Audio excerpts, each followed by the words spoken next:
Hey everyone, welcome back to episode 3 of my Out of the Park Baseball 24 Washington Nationals playthrough. It is July 11th, 2023, which means we are at the first year player draft. And as I said at the end of the previous episode, I'll be doing the first 5 rounds of the draft on camera, and then going through the rest of the draft off camera and doing a recap at the end of it.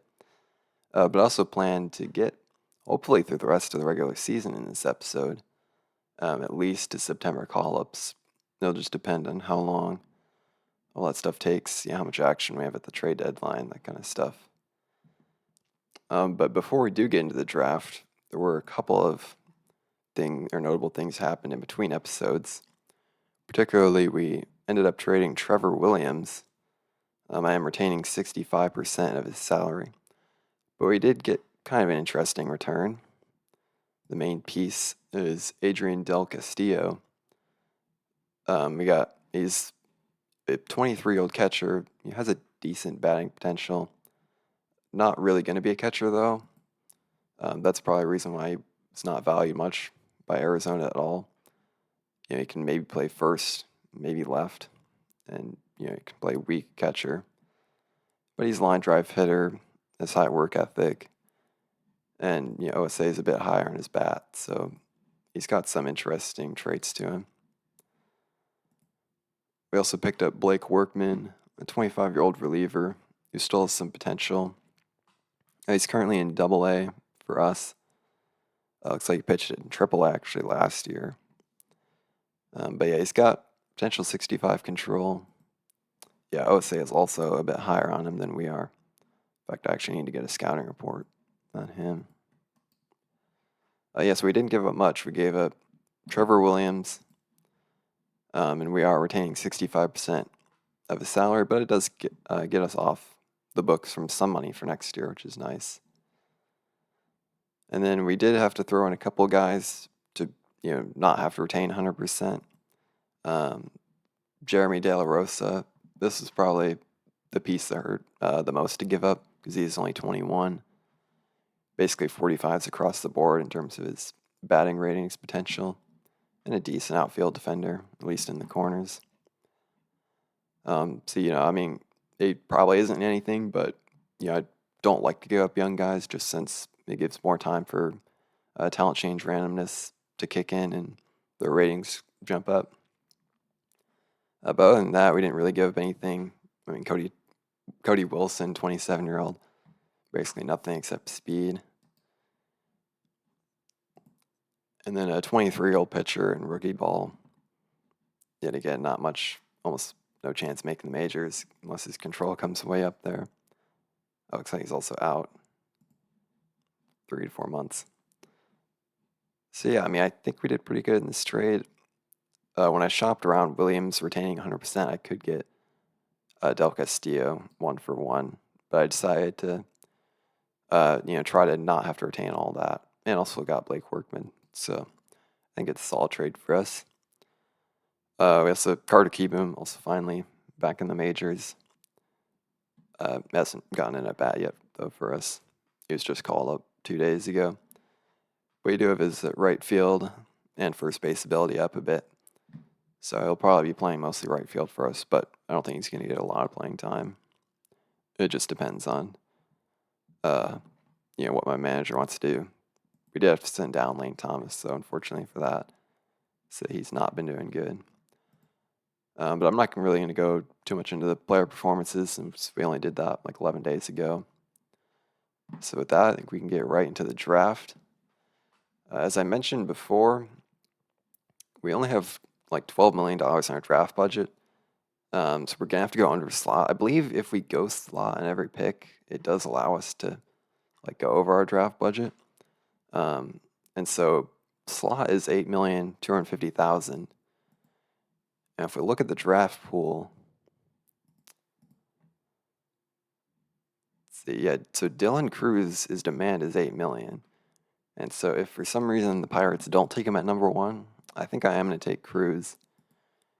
Just because, he's the best college bat in the draft. And I should be able to afford him since he is under slot, technically, for our pick. I haven't done a ton of looking around, though. But I do have some ideas of where we might be able to go if Cruz gets taken. But I think let's just have Pittsburgh make their pick and see where this goes. And they do take Paul Skeens, which means we will be able to take Dylan Cruz, which that is pretty huge. I was really hoping they would take Skeens. We certainly could not afford Skeens. I think he was asking for $10 million. And so I don't think this is really much of a decision. Yeah, I mean, some of the other guys I was thinking were, any of these guys that were maybe like 1.1 million. I mean, it's a bunch of guys here we can easily afford, but none of them were really like second overall pick quality. You got Batante here, who I would consider next round. Aiden Miller. Wyatt Langford, too. I don't know. I don't see him being 70 potential here. He's got the contact and power, but not much else.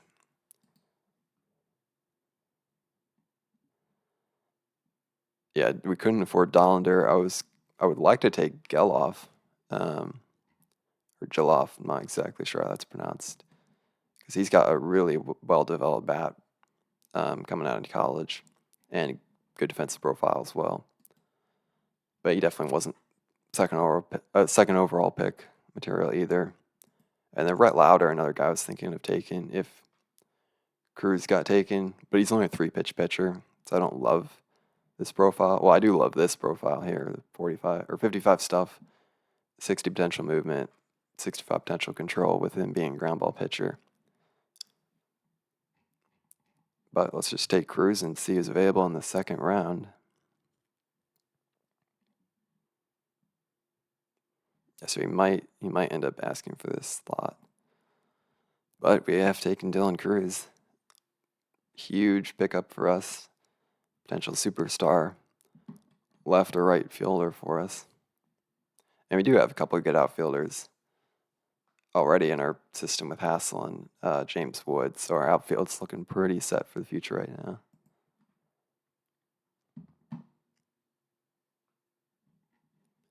And yeah, still plenty of good, especially high school players left. I usually favor college players, or especially in the first few rounds of the draft. But yeah, basically all of the good college bats and college pitchers are gone. Like Jackson Baumeister, it's probably the best available college player, looks like. Yeah, like I'm not going to be taking a first baseman. I mean, this guy has great power potential, but I'm not going to be taking a first baseman in the second round unless he just has an insane bat. This guy, Josh Hartle's pretty interesting. I like the profile with high movement, high control guys, even if he has just mediocre stuff. But he has 4 pitches, so that's another thing I like. And his bonus demand is slot. So Hartle's definitely a guy I consider. Yeah, there's Ledbetter here, actually. 21-year-old college bat. Very well-rounded profile. Can only really play left or first. But maybe him. Yes, a lot of these high school hitters who have solid profiles, it's just, do I want to take a high school hitter? I mean, Antonio Anderson here, that's a extremely good batting profile, and he's got decent defense. Definitely not shortstop, but he could play second or third. Only looking for 650,000.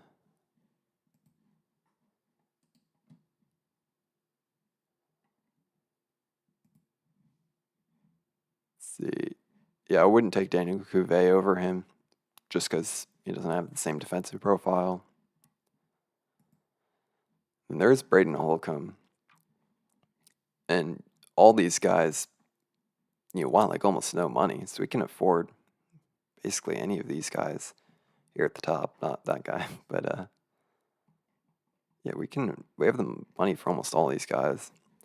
Right now, I'm thinking it's between Holcomb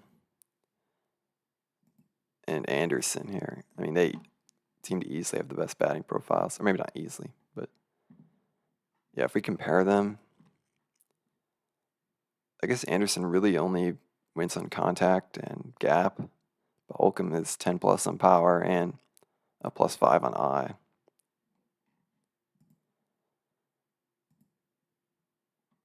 If you look at defensive ratings, they're pretty similar. Holcomb's glove is tailored more towards third base, though. But Anderson would be better at second.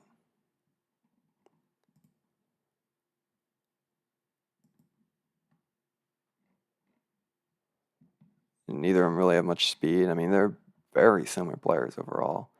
I'm honestly not sure why Holcomb has 10 overall potential better than Anderson.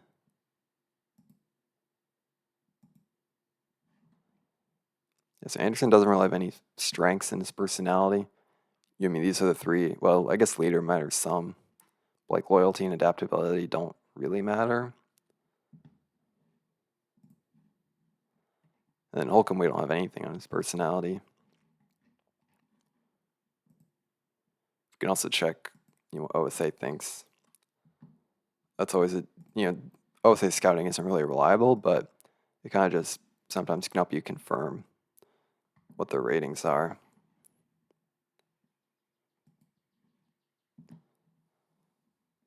And I mean, neither of them really. Let's see, I need to check Holcomb again. Yeah, neither of them really have like a mate, like their batting profiles are pretty similar in terms of their tendencies. I think I'm just going to go with Holcomb. I don't know, for some reason, he's got 10 overall potential. Maybe that's influencing me. I guess I like his glove a little bit better because he's got a good arm for third. And I just like this high discipline, high power combination a bit better than what Anderson has. I know Anderson has got the better contact. Man, it was really tough. I think I'm going to go Holcomb, though. I don't know. It's a really hard decision.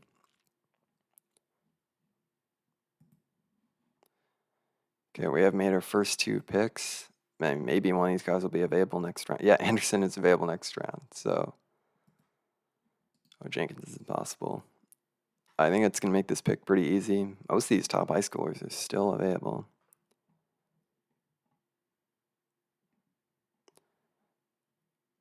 Yeah, that is so weird. I mean, there's so many of these top guys that we saw in the last round still available.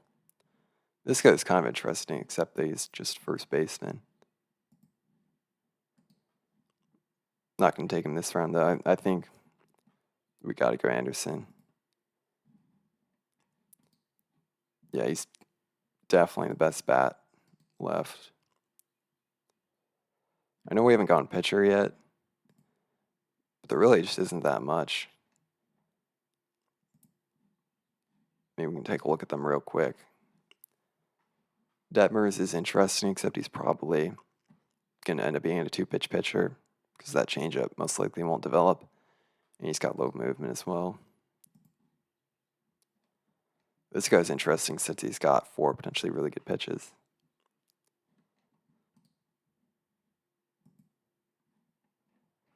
Yeah, this guy I like too. He's got high intelligence and a balanced profile. But definitely none of them I like more than Anderson. So I'm just going to make this one simple and just grab him right now.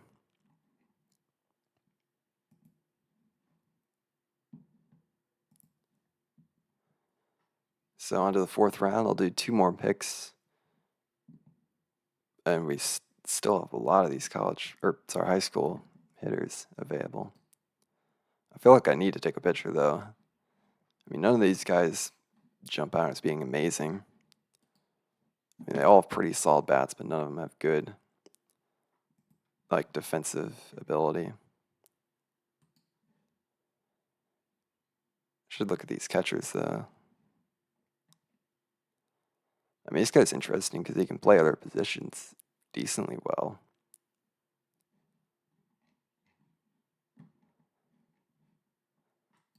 They'll definitely have to keep that guy in mind.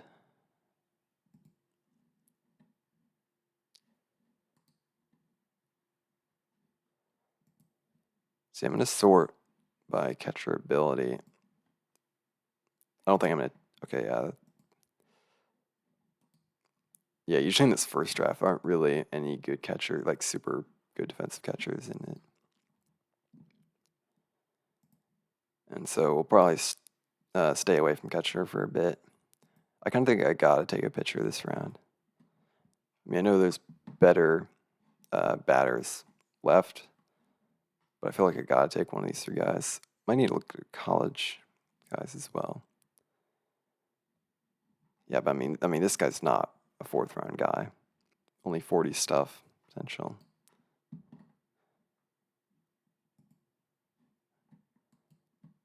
mean, I think since we're kind of in a deep rebuild, we gotta take the highest ceiling guys.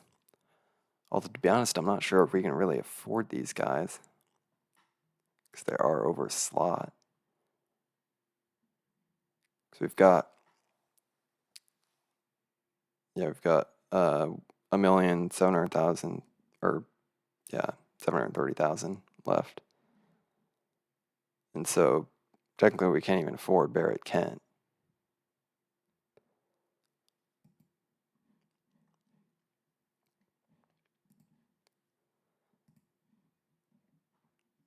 Yeah, I think I'm just going to take Joey, I don't know how to pronounce that, Volchko, probably.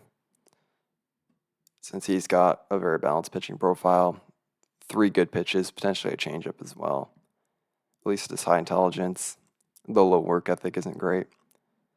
But I mean, it's a 4th round pick. I mean, the advantage to these batters is that they're cheaper. But then I'd probably be going 5 batters in the first 5 rounds. I mean, it might be the smart thing to do, but we definitely need more pitching prospects in our system. Yeah, I think I'm going to take Volchko and just hope that one of those guys is available next round. They probably will. I mean, they've been falling so far.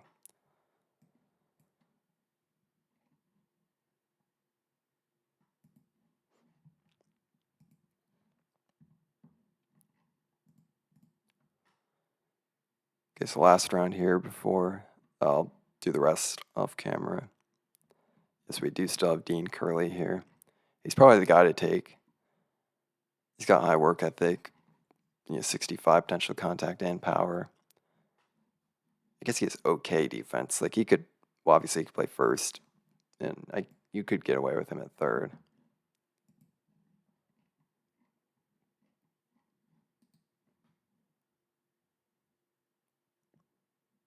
I mean, there really isn't many other good options because we can't afford this guy.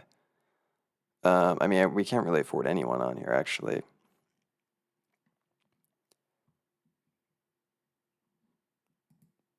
Technically, we can afford this guy, MJ Seo. But what might end up happening is, we make a pick here, and then we just aren't able to sign him, which is, it's okay. I don't think we get a compensation for the 5th round. Maybe we, consider, well, no, I mean, I really like these 3 guys. Maybe we don't end up signing Volchko just to sign one of these batters. Because I think I will grab Dean Curley just because he's the best bat available. And then just gonna have to see which guys we can sign.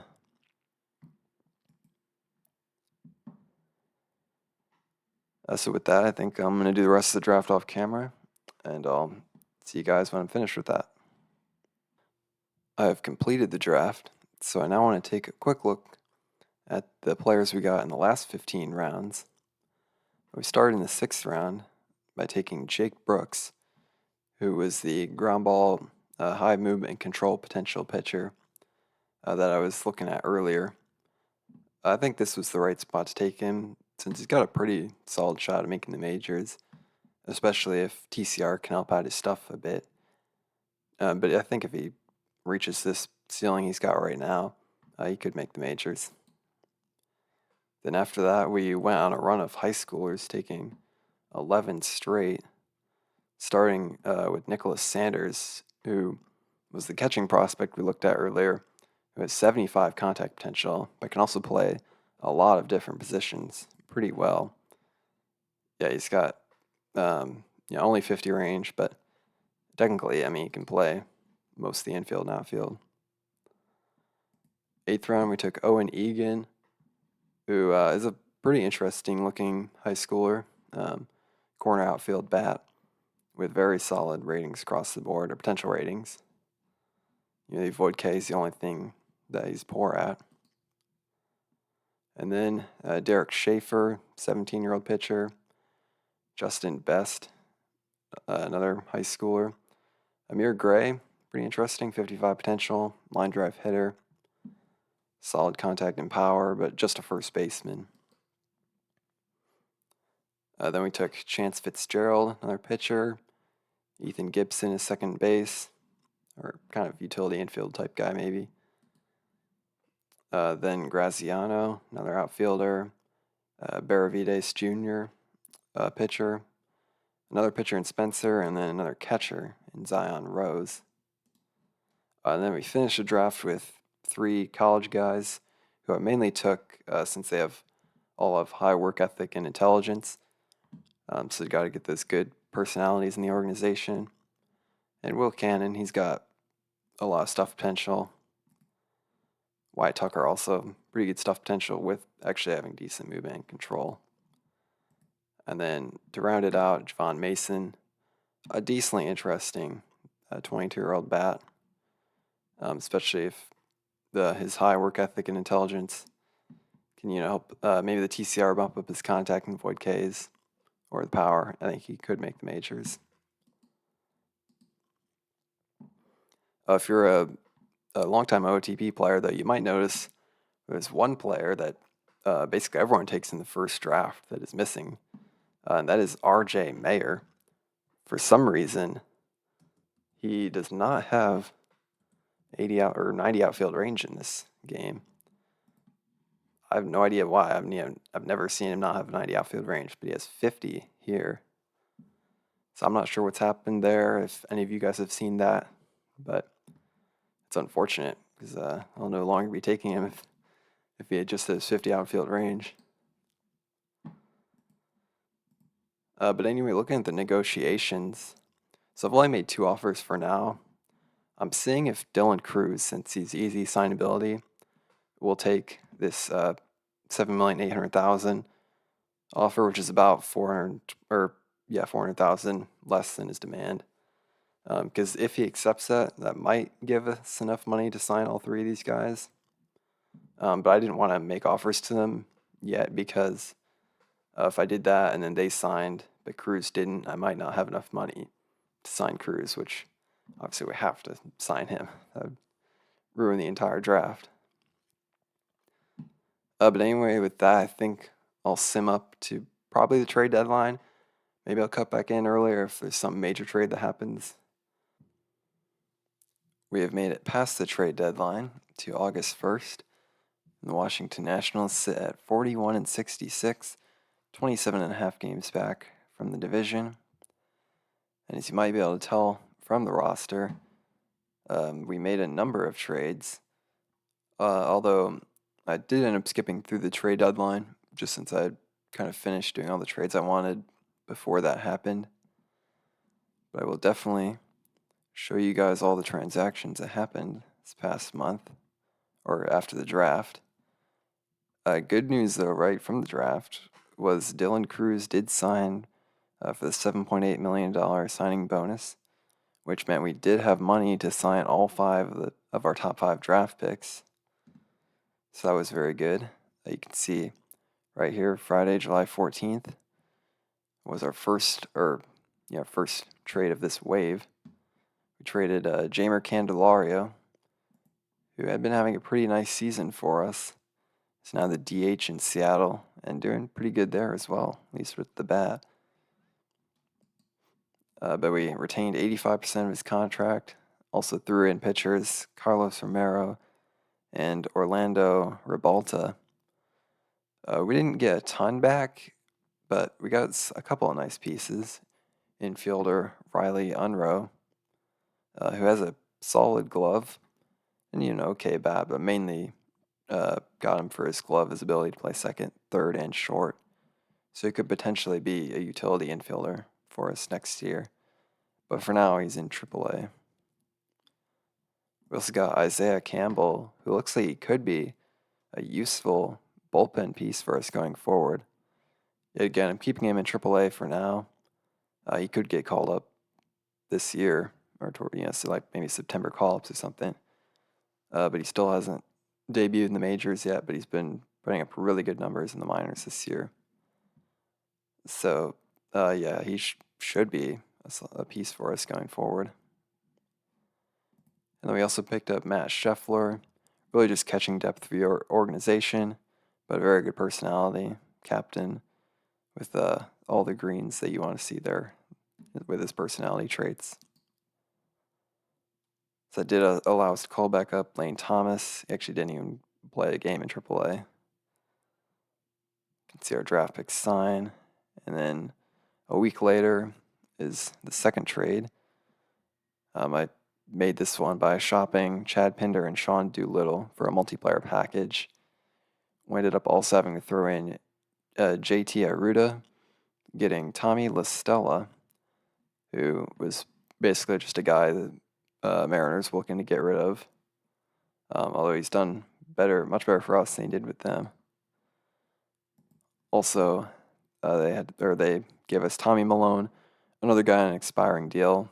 LaStella will also be a free agent, but you'll see why we had to take on these two guys. Because then we are getting 24-year-old former number 6 overall pick, Emerson Hancock, whose potential has certainly fallen a lot since then, but still looks like he could be a bullpen piece, maybe even like a fifth starter going forward. Actually played a little bit in the majors for the Mariners and did well, but I stuck him in AAA. Hasn't done well there so far for us, but hopefully he can be on the major league team for us next year. So I think overall that's a pretty solid trade. Basically threw in Candelario and a couple of throw-in pitchers for, I had to take on two. Oh wait, sorry, that's the wrong trade. Pinder and Doolittle, who are both on expiring deals, for LaStella and Malone, who are both on expiring deals, and then pick up Emerson Hancock. Then just a few days later, made a third trade. Although this one was actually proposed to me by the AI. I gave up Yadiel Hernandez and 21-year-old pitching prospect Pablo Aldonis for 35-year-old pitcher Jay Jackson, who I ended up just releasing, and Adam Macko, who looks like a very solid left-handed pitching prospect at the high A level right now. He hasn't pitched great there, but I do love these potential ratings with 4 good pitches. We'd like to see the control get higher, but when you look at Macko compared to Aldonis, Macko is clearly the better prospect. So I definitely thought this was a good trade to take because I guess the Blue Jays wanted Yadiel Hernandez. I didn't need him. He was on my AAA team. And then they gave me Jay Jackson, who I didn't need either. But and then Corey Dickerson was placed on the IL. He's not actually injured, but still in the IL. But that did allow me to call up Jonathan Aranda, who hasn't been great so far, but after he's dominated AAA all year, it was about time to get him to the majors and see what he can do. And then one day before the trade deadline, the final trade of the year happened. This was another one proposed to me by the AI, as we gave up Kyle Finnegan to Texas, retaining all of his contract, and Viandel Pena. And we got interesting prospect, another pitcher in Cole Winn, the 23-year-old with high movement, decent stuff, below average control. But he has been solid in AA this year. Going to be with us in AA as well. But another guy that I'm just hoping has a chance of being something. More likely, a long reliever than a starter. But Yeah, the main reason I did this, Finnegan's not gonna be a free agent, but with the amount of money he's gonna be making compared to what he's done for us, I was just gonna non-tender him. So that's the main reason why I did this trade. And we did have to give up a prospect, but one who has a very small chance of making the majors. Yeah, so that basically does it for the trades. You can see it was not a good month for us, though. We did go 9-17. I think I'm going to skip going through like all the lineups, pitching staff, and updating you guys on performances there. So I think I'm probably just going to sim up to September and update you guys with what's going on then. It is now September 1st, which means we have reached roster expansion. And surprisingly, the Nationals did quite well in August, at least compared to the previous months in the season. It went 15-13. And it looks like many of our batting stats, the rankings improved on them. We're up to 4th in hits. Still don't strike out much at all. 6th in average. I believe our OPS and slugging is a bit higher. But we're still struggling a lot in the pitching department. But I did call up 2 pitchers for roster expansion. Starting pitcher Cole Henry is about to make his major league debut for us. I called him up because his ratings definitely look ready. With the 55 stuff movement and then 50 control. He's got 3 very good pitches and a changeup. And his numbers in AAA don't look great, but he has pitched much better recently. So you can see his ERA has gone down from 6.34 to 5.3 in his last 4 starts. And then also called up a left-handed reliever, Alberto Baldonado. I actually made 2 appearances earlier in the month for us, or in August. So just called him back up. Also, Steven Strasburg is on a rehab assignment. His rehab assignment started early in August.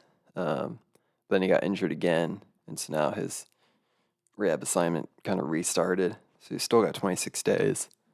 But he's made 4 starts and pitched decently. Not a great FIP, but pitched really good in his last start. So I'll probably give him maybe 2 more starts before bringing him back up. I could just let him sit there more, but if he pitches well again, I'll just call him up. Taking a look at the lineups. So I am starting force starting Luis Garcia at third now to try to get him experience there, because that's where I plan to play him next season. You may notice here, I actually signed him to a long-term extension. And I know this might seem kind of weird because he has only been putting up 2021 didn't do much. 1.1 WAR in 2022, and it looks like he's going to do the same in 2023. But I really like his high contact, and he's only 23, still has room to develop, and he'll be better defensively at either third or corner outfield. But looking at this contract, I don't think there's too much risk in this because it is movable.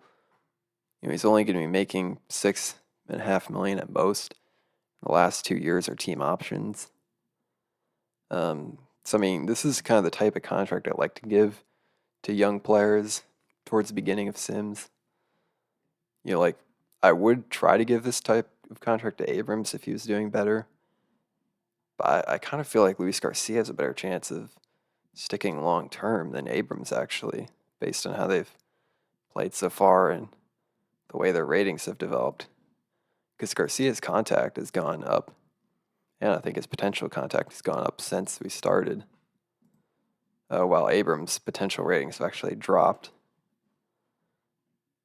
I guess they're both on pace for 1.1 WAR. I'll definitely think about giving that type of contract to Abrams because I do like his batting profile and his outfield defense. He could play second base too for us. that might be where he is next year. But I don't like how he's played offensively. But that's definitely another thing to think about, them only being 22. But taking a look, so I actually claimed Luke Raley off waivers. This was the only waiver claim I made in the month. But just a decent corner outfielder, could play first as well. Yeah, I don't know if he's going to be on the team next year.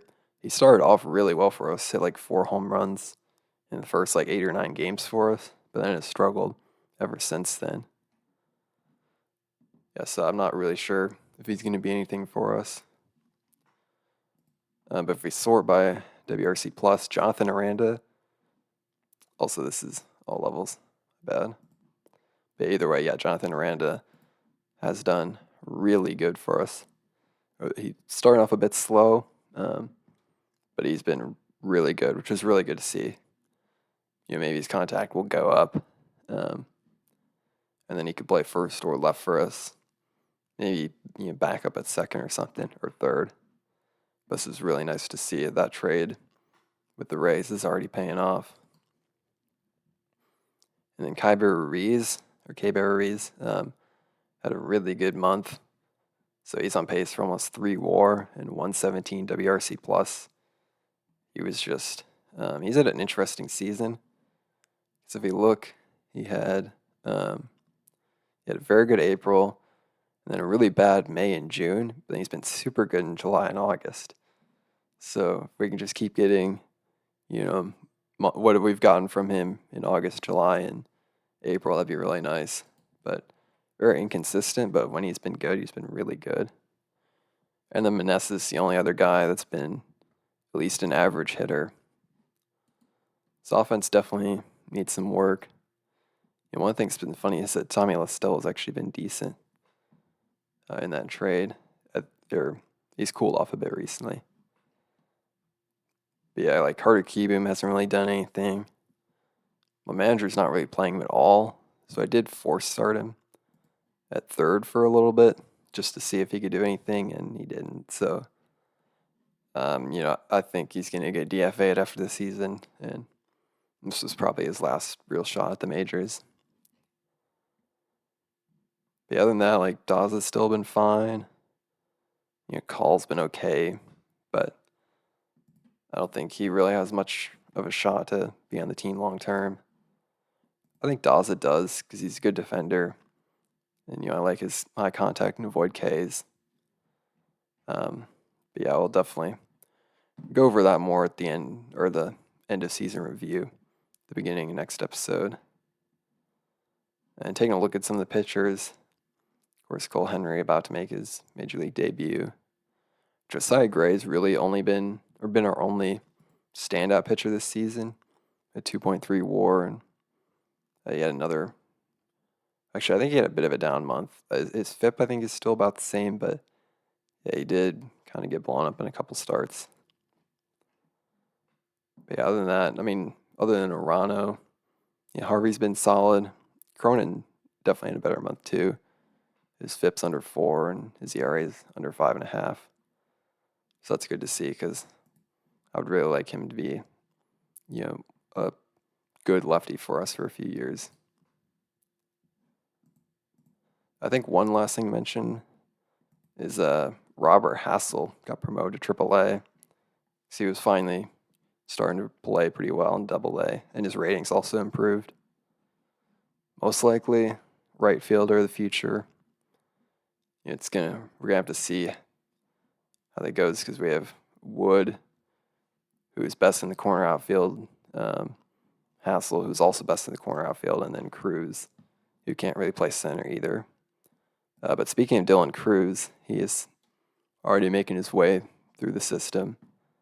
Started him in A-ball, and of course he did very well there, on base of almost 500, and he's doing really good in high A. So maybe he does even get a few games at AA before the season's over. But most likely I'll just let him ride out the rest of the season in high A. But yeah, I kind of expect him to be up by the end of next year. His ratings are already decent. And his contact potential went up too. which is huge. It's now at an 80. But I think that's going to do it for the August recap. We've made it to the end of the regular season, and just before the playoffs begin, which of course the Nationals will not be a part of this year. We finished with a record of 69 and 93, which was 26 games out of the division. And overall, I would say it was a decent year compared to my expectations. Certainly a lot of guys who were bright spots and a lot of guys who were disappointing. But overall, happy with the season, especially with how the draft went and how some of our prospects are progressing. Particularly James Wood and Robert Hassel and Dylan Cruz, probably our 3 outfielders of the future. I think the last thing I'll do in this episode is take a look at the standings. So the division winners in the AL were Baltimore, Minnesota, and the Angels, and a heck of a year from Minnesota, the only team to win over 100 games this year. And Toronto, Seattle, and Texas grabbed the wild cards in the AL. And in the NL, the Braves, Cardinals, and Dodgers won their divisions, and the Mets, Brewers. Oh, wow, okay, actually, okay.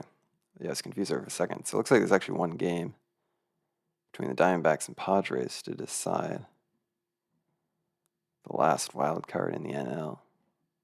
Huh. Yeah, I thought tiebreakers were off, but maybe it is on, and they do have to play that game.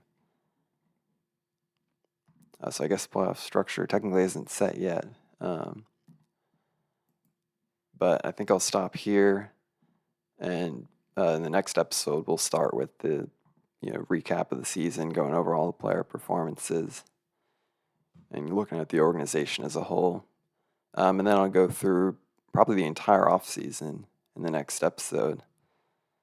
So it'll be fun to go through free agency and international amateur free agency as well. But with that, thank you guys for watching, and I'll see you in the next episode.